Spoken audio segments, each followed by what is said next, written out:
اور ابھی آپ کو بتائیں کہ جوہر موڑ RJ مال میں آتش زدگی سے شہریوں کی ہلاکت کا مقدمہ، جبکہ گرفتار 5 ملزمان کو 5 روزہ جسمانی ریمانڈ پر پولیس کے حوالے کر دیا گیا ہے۔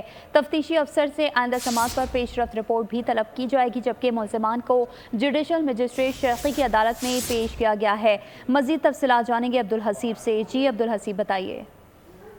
جی بالکل، 5 ملزمان کو اس مقدمے میں عدالت میں پیش کیا گیا، جس میں کال سینٹر اور کارپوریٹ ہاؤس کے مالکان ہیں، جبکہ RJ مال انتظامیہ کی جانب سے بھی انتظامیہ کے بھی 2 ملزمان سے شامل ہیں، جبکہ سیکیورٹی انچارج کو بھی عدالت میں پیش کیا۔ پولیس نے جو ہے 10 روزہ جسمانی ریمانڈ کی استدعا کی تھی۔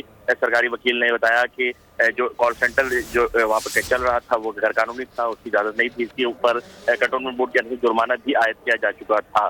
اس کے ساتھ ساتھ جو ملزمان کی جانب سے وکلا جو عدالت میں پیش ہوا، انہوں نے کہا کہ ملزمان کا براہ راست آگ لگنے یا کسی چیز سے جو ہے وہ ذاتی تعلق نہیں ہے۔ ملزمان کے وکلا کی جانب سے کسی طریقے کے تحت ٹھیک ہے عبدالحسیب، آپ کا بہت شکریہ۔